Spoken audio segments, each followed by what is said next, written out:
Hello student, कक्षा 10th biology. आज मैं तीसरा टॉपिक जो आपको बायो में पढ़ाना है उसका वीडियो लेकर आई हूँ। ये यूपी बोर्ड के विद्यार्थी जो मैं तीसरा टॉपिक आज बता रही हूँ, ये बहुत इम्पोर्टेंट टॉपिक है और इससे कई सारे प्रश्न हर साल पूछे जाते हैं। इसमें आज हम नया टॉपिक ह्यूमन रिप्रोडक्टिव सिस्टम पढ़ेंगे। ह्यूमन रिप्रोडक्टिव सिस्टम दो प्रकार का होता है, नर जनन तंत्र और मादा जनन तंत्र। ये मादा जनन तंत्र और नर जनन तंत्र में से कोई एक ही प्रश्न बोर्ड में पूछा जाता, दोनों नहीं आते हैं। मानव में दो प्रकार के हमें जनन तंत्र पढ़ने होते हैं, जिसमें हम आज पहला नर जनन तंत्र पढ़ेंगे। नर जनन तंत्र मेल रिप्रोडक्टिव सिस्टम, इसमें किस किस तरीके से कौन कौन से पार्ट होते हैं, आइए उन पर चर्चा करते हैं। मानव के नर जनन तंत्र में निम्नलिखित अंग पाए जाते हैं, जिसमें पहला आपका है वृषण कोश, जिसको हम सेक्रोटल सैक कहेंगे। दूसरा है वृषण, जिसको टेस्टिस कहेंगे। तीसरा है अधिवृषण, जिसको एपिडिडाइमिस कहेंगे। अगला शुक्रवाहिनियाँ, वास डिफरेंसेस। पांचवा मूत्रमार्ग यूरेथ्रा। छठवां सिस्न पेनिस।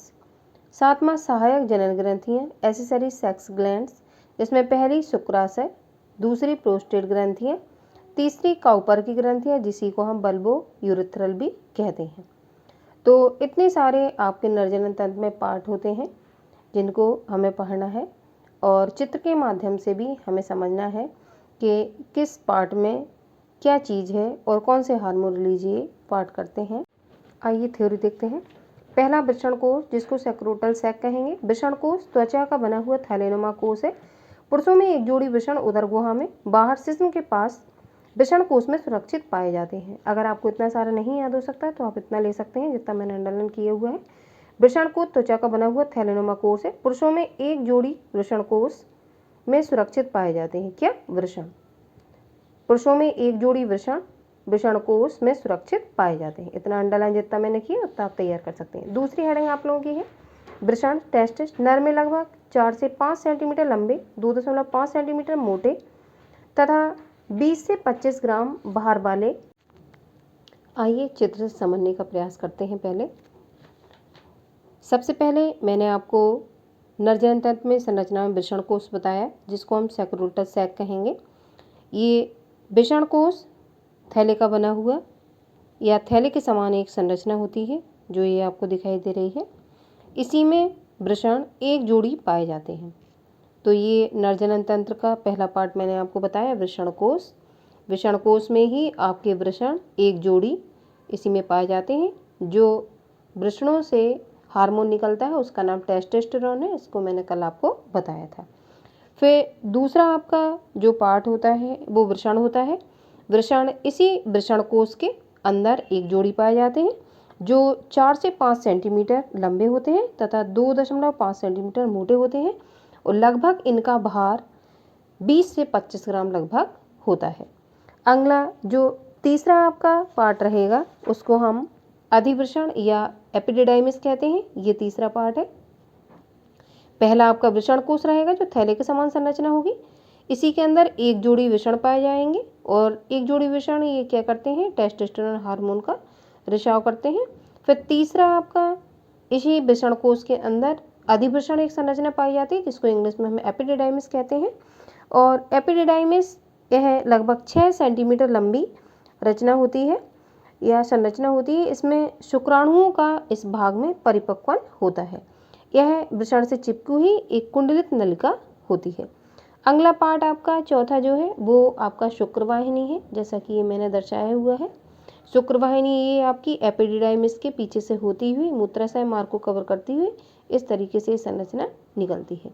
तो चौथी आपकी जो शुक्रवाहिनी है, शुक्रवाहिनी एक जोड़ी लगभग 40 से 45 सेंटीमीटर लंबी मोटी संरचना होती है ये, तथा शुक्राणु इसके द्वारा उदर गुहा में स्थित जो शुक्राशय वाला भाग होता है उसमें पहुंचते हैं। तो शुक्राशय ये हिस्सा आपको दिखाई दे रहा है, इसके माध्यम से आपके जो शुक्राणु होंगे वो इस वाले हिस्से से होते हुए कहाँ पे, इस शुक्राशय वाले भाग में पहुँचेंगे। अगली संरचना आपकी पांचवी मूत्रमार्ग है, ये वाला हिस्सा। तो मूत्रमार्ग लगभग ये 20 सेंटीमीटर लंबा होता है तथा मूत्राशय हिस्सा दिख रहा है आपको, तथा ये मूत्राशय से प्रारंभ होकर मूत्रमार्ग, मूत्र जनन छिद्र से यहाँ से ये मूत्र जनन छिद्र यहाँ से ये बाहर खुल जाता है इस वाले हिस्से से। इसके बाद अगली जो संरचना आपकी वो शिश्न है। इस वाले हिस्से को हम शिश्न या पेनिस कहते हैं।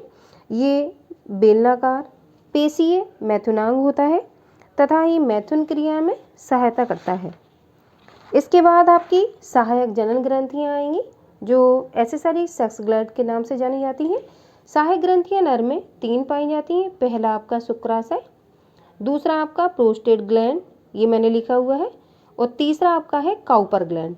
तो 3 सहायक ग्रंथियाँ आप लोगों को पता होनी चाहिए कि नर की 3 सहायक ग्रंथियाँ कौन कौन सी हैं। पहला शुक्राशय सेमिनल वेजिकल, दूसरा प्रोस्टेट ग्लैंड और तीसरा काउपर ग्लैंड। तो जो शुक्राशय आपकी ग्लैंड होती है यह संरचना थैली के समान होती है तथा इससे ये वाली संरचना थैली के समान होगी तथा इससे हल्का पीला और क्षारीय पोषक तरल का स्त्रावण होता है जिसमें शुक्राणु जो होते हैं वो गति करते रहते हैं इस वाले तरल में।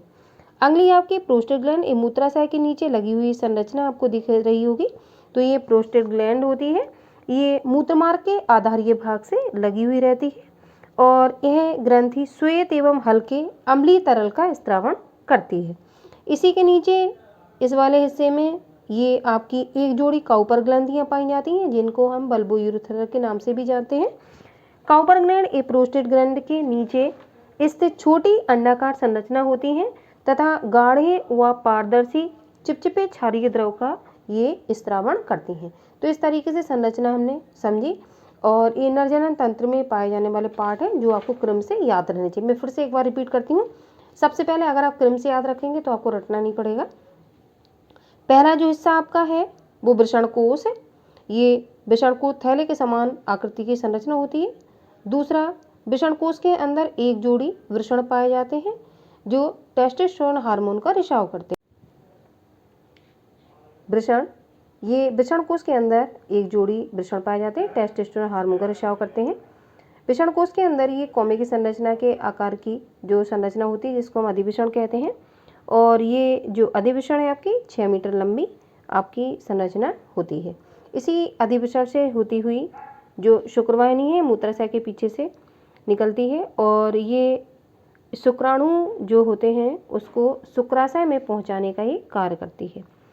अगला मूत्रमार्ग, मूत्रमार्ग लगभग ये 20 सेंटीमीटर लंबा होता है तथा मूत्र जनन क्षेत्र के माध्यम से बाहर खुल जाता है। शिश्न बेलनाकार मैथुनांग है और ये पेशी अंग होता है। इसके बाद नरजनन तंत्र में 3 सहायक ग्रंथियाँ होती हैं, शुक्राशय, प्रोस्टेट ग्रंथि और काउपर ग्रंथि। शुक्राशय ये थैलेनुमा संरचना है।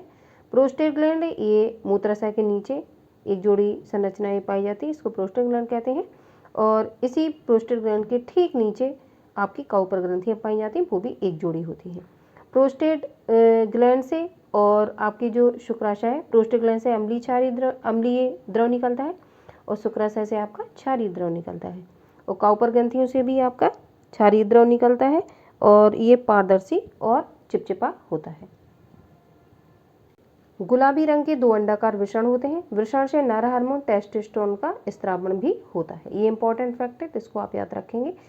तीसरी अधिवृषण एपिडिडाइमिस, यह लगभग 6 सेंटीमीटर लंबी संरचना है। इसमें शुक्राणुओं का परिपक्वन होता है। यह प्रत्येक वृषण से चिपकी कुंडल नलिकाकार लंबी एवं चपटी संरचना है। अगली है शुक्रवाहिनी, एक जोड़ी लगभग 40 से 45 सेंटीमीटर लंबी तथा मोटी संरचना होती है। शुक्राणु इनके द्वारा उदर गुहा में स्थित शुक्राशय में पहुंचते हैं। मूत्रमार्ग यूरेथ्रा, मूत्रमार्ग लगभग 20 सेंटीमीटर लंबा होता है। मूत्राशय से प्रारंभ होकर मूत्रमार्ग मूत्र जनन छिद्र से बाहर खुलता है। अगली है शिश्न पेनिस, यह बेलनाकार पेशीय मैथुनांग है जो मैथुन क्रिया में सहायक होता है। अगली जो आपकी साथ में है सहायक जनन ग्रंथियाँ, तो सहायक जनन ग्रंथियाँ मैंने नर में 3 बताई थी आप लोगों को, शुक्राशय, प्रोस्टेट ग्रंथियाँ और अगली आपकी है काउपर ग्रंथियाँ, जो तीसरी आपकी है काउपर ग्रंथियाँ।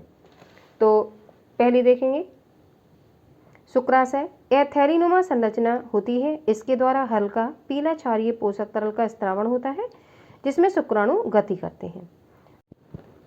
प्रोस्टेट ग्रंथि, प्रोस्टेट ग्रंथियां मूत्रमार्ग के आधारी भाग के चारों ओर स्थित एक बड़ी सघन ग्रंथियाँ होती हैं।